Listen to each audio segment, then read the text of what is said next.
আসসালামু আলাইকুম। আজ আপনাদেরকে দেখাবো মাইক্রোসফট ওয়ার্ডের স্ক্রিনশট এবং স্ক্রিন ক্লিপিং কিভাবে আমরা নিতে পারি।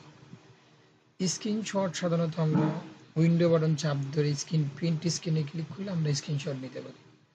আর এই স্ক্রিনশট আবার স্ক্রিন প্রিন্ট আমরা বিভিন্ন বইয়ের মাধ্যমে বইয়ে লেখার সময় আমাদেরকে লেখা বিভিন্ন আমাদেরকে স্ক্রিনশট দিয়ে নিতে হয়, নিয়ে বানাতে হয়।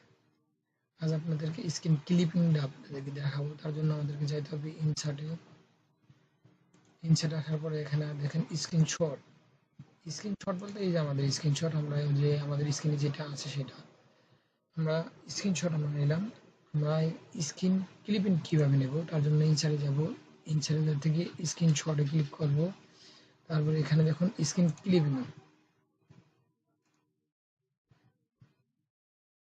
আমরা যতটুকু নিতে চাই আমরা ততটুকু নিতে চাই। আমরা যদি এখান থেকে জোগাড় নিতে চাই নিলাম, সঙ্গে সঙ্গে আমাদের এই স্ক্রিনে একটা স্ক্রিন ক্লিপিং নেওয়া হয়ে গেছে। টিপসটি ভালো লাগলে অবশ্যই লাইক করবেন, শেয়ার করবেন এবং পেজটাকে ফলো দিয়ে রাখবেন।